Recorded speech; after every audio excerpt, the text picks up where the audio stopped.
হযরতে আবু যর রাদিয়াল্লাহু তাআলা আনহু থেকে একটা হাদিস বর্ণিত হয়েছে। আবু যর রাদিয়াল্লাহু তাআলা আনহু ডাক দিয়ে বলেন,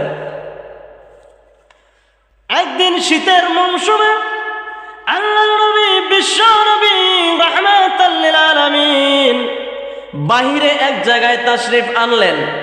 আর সেই জায়গায় যাওয়ার পরে শীতের মৌসুমে তো দেখা যায় গাছের পাতাগুলো পড়ে যায়।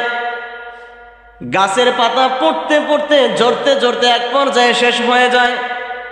আল্লাহর নবী বিশ্ব নবী রাহমাতাল লিল আলামিন যখন তাশরিফ লয়ে গেলেন আর সেখানে যখন গাছগুলোর এই অবস্থা ছিল, আল্লাহর নবী একটা গাছের ডাল ধরে একটু যা করে দিলেন, সাথে সাথে গাছের পাতাগুলো ঝরতে ঝরতে পড়ে গেলেন।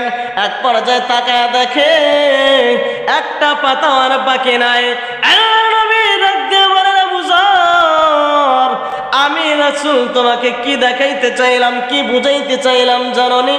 আবু যর ডাক দিয়ে বলেন, ইয়া রাসূলুল্লাহ, ইয়া হাবিবাল্লাহ, নবী গো, আপনি কি বলেন, আপনি কেন এই কাজ করলেন বলেন? আল্লাহর নবী ডাক দিয়ে বলেন, রে আবু যর, এই যে গাছের পাতাগুলো যেমনি ভাবে ঝরে যায়, আমার যদি কোনো উম্মত ঠিক মতো 5 বেলার নামাজগুলো সঠিকভাবে ইখলাসের সাথে আদায় করেন, আল্লাহর নবী ডাক দিয়ে বলেন, রে আবু যর, যেইভাবে গাছের পাতাগুলো ঝরে গেছে 5 বেলার নামাজ ইখলাসের সাথে পড়ার কারণে আল্লাহ তাআলা তার গুনাহগুলো ওই রকম ভাবে maaf করে দেয়। সুবহানাল্লাহ।